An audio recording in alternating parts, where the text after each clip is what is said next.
Humblemud.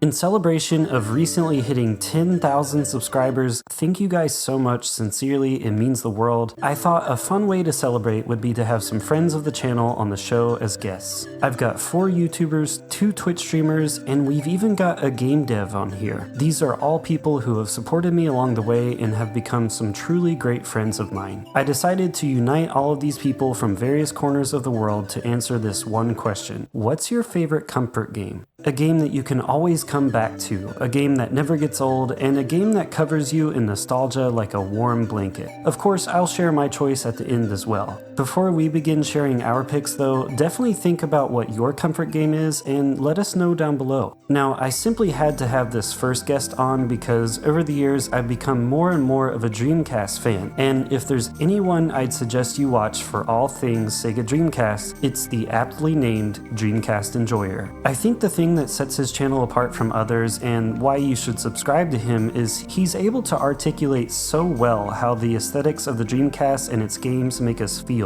And he talks about it in such a way that never comes across as pandering or preachy. The dude has a genuine love for Sega games and always delivers his thoughts in the most chill way. Check it out. Hello, Dreamcast Enjoyer here, and for my comfort game I am going to talk about Blue Stinger. This game's such a big nostalgia hit for me.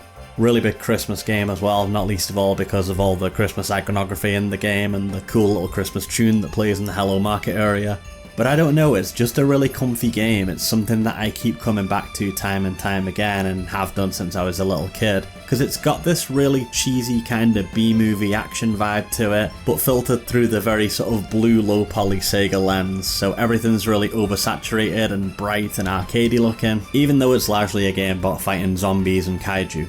It's silly as hell. I suppose you could say it's kind of a survival horror, but I think that really undersells what it actually is. This is a game where you can play as a dude called Dogs Bauer, putting on various different t-shirts to do various different martial arts. Stick on the karate one, he's going to do karate kicks. You put the sumo shirt on him, he's going to do those E-Honda slaps.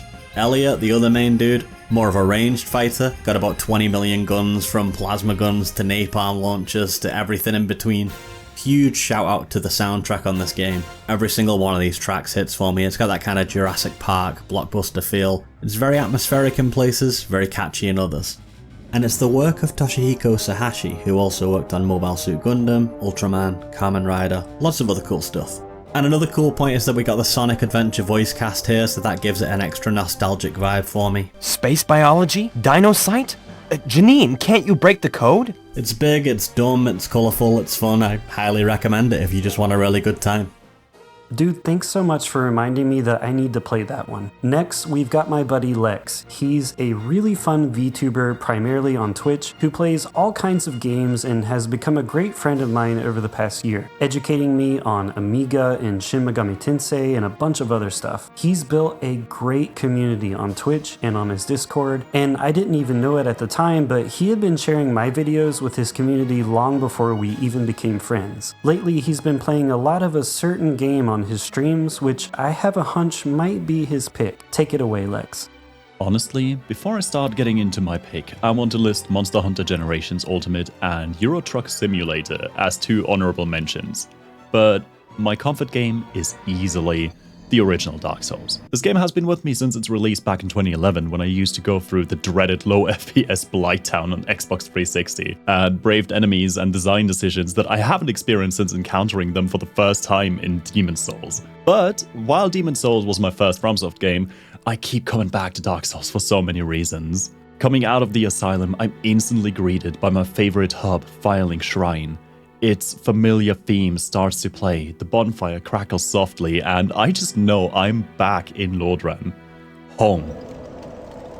Every area, from the gritty castle, the dark catacombs, the disgusting sewers, all the way to the majestic golden Anor Londo, just have this undeniable charm that keeps sucking me back in. Enemies that used to jump me are now just set pieces I know to tackle on my happy little walk through this breathtaking piece of art, culminating in some of the most memorable fights of my gaming life. Everything, from the maps, the sounds, the NPCs and their stories, just gives me this feeling of wandering through an epic tale. And yet I'm done after like 8 to 12 hours depending on the playthrough. It's a game that taught me to persevere when times are tough, and that sometimes things will get better and you will push past this big wall as long as you don't give up. It's an old friend that keeps cheering me on when things are getting rough. That was incredible, and I guessed it right. I knew you were going to talk about Dark Souls. Thank you, man. Whatifmachine, another Twitch streamer. He's just the chillest dude to hang out with. I love his streams. He started doing some Quest 64 runs, so you know I'm there for that. He's always playing the best retro games, and he plays on original hardware too, which I think is super cool. The dude is hilarious, he's a genuine guy, and his streams are some of my favorites to watch when I'm capturing footage or working on projects or whatever. Whatifmachine, you have the floor. My comfort game is Mega Man X. Mega Man has been a part of my life since I got a copy of Mega Man 2 for my Game Boy. But it wasn't until I got Mega Man X that I was blown away by the little blue bomber. I received the copy as a birthday present, and I can still remember the first time I charged up an X-Buster shot, and how powerful that made me feel. Ever since then, it's been a game I've been able to come back to over and over. And no matter what's going on in my life, for that brief period of time, all that matters is deciding if I want to try beating the bosses in a different order. Or should I try skipping some of the power-ups, which I almost never do. The iconic music and sound effects are undeniably good.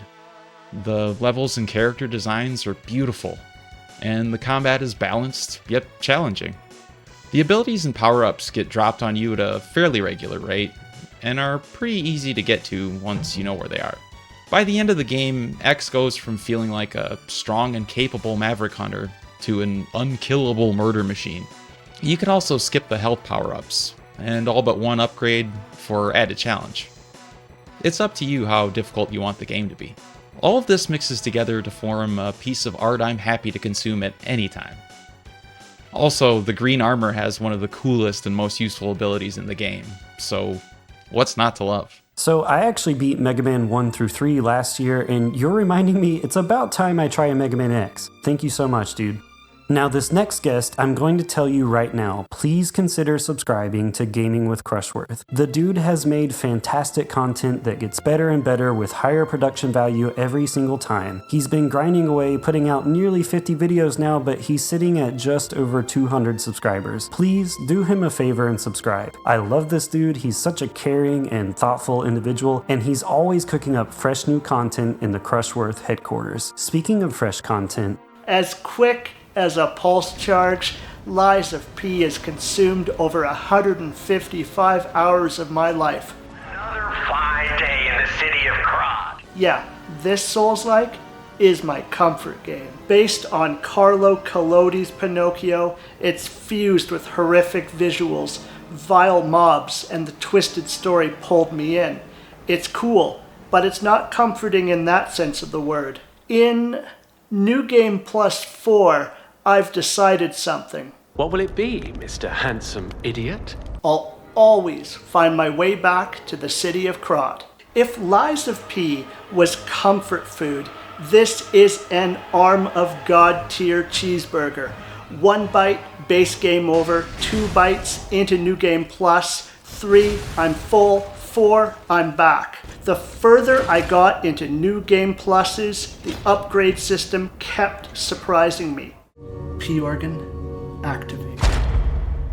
Get this, past a certain point, you can even block Fury attacks, formerly only to be dodged or perfect guarded against. Then I took my first steps in the incredibly hard DLC.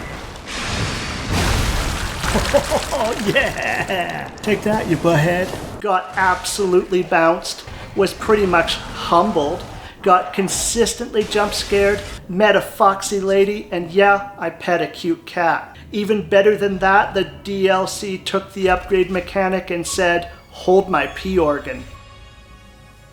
I've now surged past level 400, beat the DLC, and I'm looking forward to what NeoWiz and Round 8 Studio has in store next. This is not just a Souls-like.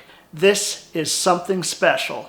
You're something special too, man. Next, we've got Christian Moseley. He is the producer, writer, and designer behind Beyond Shadowgate, this amazing sequel to the classic Shadowgate series that hardcore fans have been dying for. I covered this game in my Halloween video last year, and it's truly incredible. As a fan of Shadowgate Classic on the original Game Boy, this game lives up to and even surpasses its predecessors in many ways, and Christian is a big reason for why it's as good as it is. Obviously, I highly recommend picking this game up. And by the way, no, I'm not sponsored by this game or anything. I just tried it, loved it, and best of all, I made a friend because of it. Now, give us some comfort games, Christian. Choosing only a couple of comfort games wasn't easy, so I'm starting with honorable mentions first, including ActRaiser, Super Mario World, Twisted Metal 2, Snatcher, Metal Gear Solid, and Deadly Premonition. It's worth it to play any one of those games, and I've played them all many times. But one of my favorite comfort games is Gauntlet 4, developed by M2 and released for the Sega Genesis in 1993. Gauntlet began as a co-op arcade game where you battle waves of enemies while racing against the clock to find a dungeon exit. But what sets Gauntlet 4 apart is the action RPG quest mode built around the classic Gauntlet gameplay. In the quest mode, you fight through 4 elemental-based dungeons, earning XP and gold to level up your character stats and upgrade your gear. Eventually, you become powerful enough to unlock an ancient castle and pursue a treasure promising immortality. Now, Gauntlet 4 was surprisingly ambitious for its time. It had a mysterious narrative, multiple endings, and even a battle mode where you could duel against your friends using your powered-up characters. Gameplay aside, it's worth playing Gauntlet just to hear the phenomenal soundtrack, the best in the series, in my opinion. Another comfort game I've played repeatedly is Soul Blazer. Developed by Quintet and published by Enix in 1992 for the Super Nintendo, it's part of the unofficial Quintet trilogy, along with Illusion of Gaia and Terranigma. Soul Blazer is a narrative-driven action RPG. Monsters trap the souls of the world's inhabitants, and you play as an angel sent to defeat the monsters and restore life to the empty world. With each monster lair you destroy, a lost soul or building is restored to the overworld. Upon returning to the overworld, you're rewarded with new equipment and the satisfaction of creating a bustling town. As you resurrect each of the 7 lands, you're introduced to memorable characters who explain how the world fell to ruin. In addition to the great story and gameplay, Soul Blazer also features an amazing soundtrack, one that I listen to regularly. Both of these titles last around 5 to 10 hours, and I recommend them as perfect, quick, comfy gaming sessions. Awesome. Funnily enough, I actually played Soul Blazer for the first time this year myself, and it's so cool, especially if you're an ActRaiser fan. Next, we've got my most recent friend in today's little group, but we've gotten close pretty quickly. I had to have Command & Console on here. This dude always has the best recommendations for hidden gems on all sorts of consoles, and I love that he highlights stuff that often goes overlooked. He picks real hidden gems on his channel, and his channel itself is a hidden gem. Jason has such an infectious enthusiasm when he talks about the games he loves, and I think you'll see that here. I think for me, when it concerns comfort games, there always have to be games that I've got to go back to that don't feel like they've aged at all, and it always can take me back to when I first discovered them back in the day. And there's 2 here that I want to showcase. I don't think I would be into video games if it wasn't for this game. So every time I boot this game up, it takes me back to when I was like 5 or 6 years old. Simple time, easy time, and that game is Sonic the Hedgehog. And it isn't just Sonic the Hedgehog in the general sense, it's the Master System version of it, which I still feel might be the better version. The way they packed this into 8-bit is actually incredible. But yeah, it takes me back to when I was like 5 or 6 years old, and it can't be not mentioned in a comfort games kind of discussion. So that's Sonic the Hedgehog on the Master System. The main game for me, when it concerns comfort games, is a game out of my favourite gaming franchise ever, which is Resident Evil, and my comfort game is Resident Evil Remake. I can't put into words how much this game absolutely blew my mind in 2002. I was 15 years old. I come off the back of the original Resident Evil trilogy, and I absolutely love them. I love those games. But when this game came out, it was a remake of the original, and they've pretty much upheld it from the ground up. The mansion's just pretty much the same, but it's got new areas, new pieces to uncover. It's like its own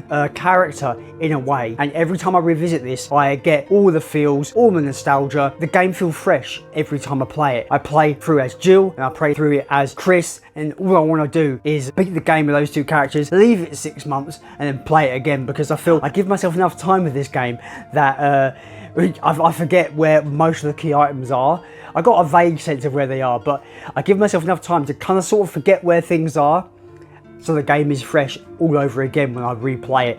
But yeah, this game originally came out for the GameCube. I love it. Any which way I play this game, be it the GameCube port, the Wii port, the PS4 port, every time I put this game on and boot up, I'm absolutely just riddled with warm and fuzzy feelings. And of course, I can't talk about this game without talking about the iconic soundtrack. The tunes and sounds from this game just take me back to when I discovered it, to when it first came out. I remember getting the special edition DVD, which was like kind of almost like a hype piece for the game.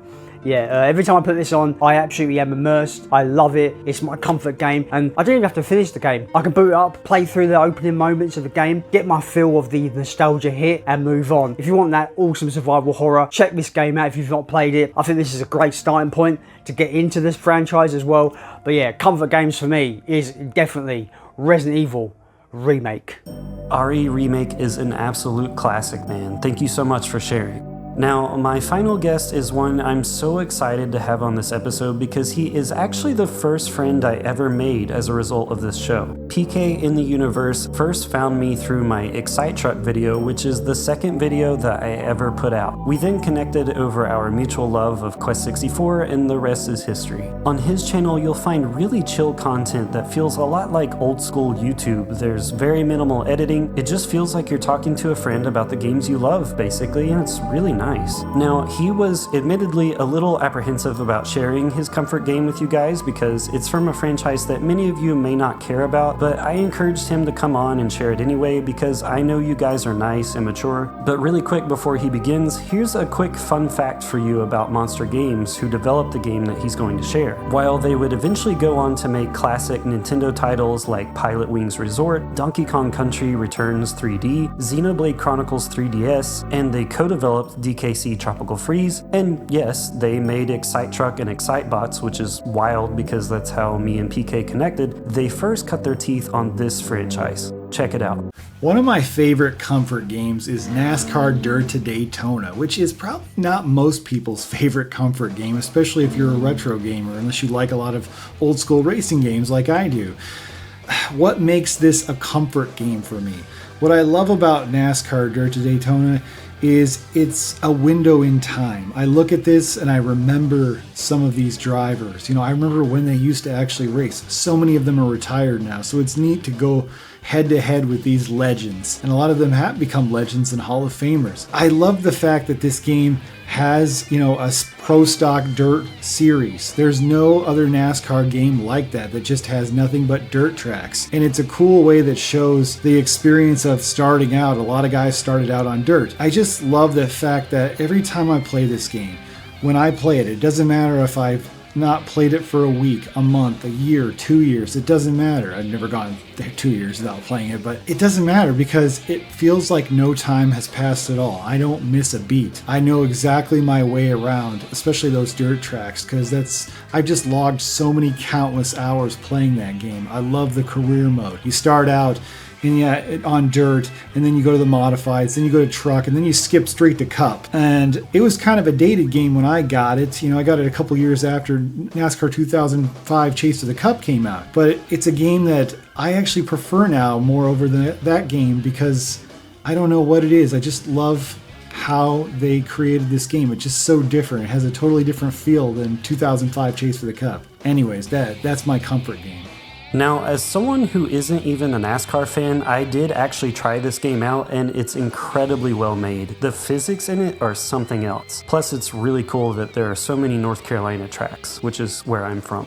Okay, now for my comfort game. Initially, I was going to talk about Outrun Coast to Coast or Ridge Racer Type 4, as I've actually been playing a lot of racing games myself, but I noticed that we had a gap in our list here, fighting games. And a fighting game that's really been a comfort game for me over the past couple of years has been Super Smash Bros. For the original Nintendo 64. I'll never forget the first time I was at this kid's house and I saw Mario fighting Link in Saffron City of all places. I mean, it was mind-blowing to go go from not even knowing that this existed to seeing it in action. My brother and I subsequently saved up for the game, and we spent countless hours playing it and making up our own scenarios. We would do stuff like team battles where I'd be Mario and he was Luigi, and we'd fight a mirror match against another Mario and Luigi, pretending that they were Wario and Waluigi, of course. We would have the CPUs fight each other and place bets on who would win, all kinds of stuff. Nowadays, I play Super Smash Bros. Remix, which is a really wild mod of the game that adds a ton of new content, like a playable Crash Bandicoot, Sonic the Hedgehog, Banjo, a bunch of others, as well as forgotten Nintendo 64 characters like Marina from Mischief Makers. They even have the original Smash announcer reprise his role for those newly added characters. Bowser! And when it comes to the original game, there's just a certain purity and innocence to Smash 64 that was never quite captured in the other games. It has a ton of charm and, in my opinion, the best sound effects in the whole series, and while of course I think some of the newer titles are better, coming back to this one is always a nostalgic treat for me. My brother and I never got to play Smash Remix together, unfortunately, but I think he would have gotten a kick out of Linky Kong and the Mad Piano. So yeah, I think that about does it for me. I of course want to give a huge shout out to everyone who joined me in this video. This was such a special and rewarding one to put together. Please do go and follow all of these guys, support them, watch their stuff, play Beyond Shadowgate 2024, it rules, and definitely let us know what your comfort games are down below. Seriously, share some stories. I want to read them and I'll respond to every comment I get. If you're still here, thanks so much for watching, and as always, stay humble.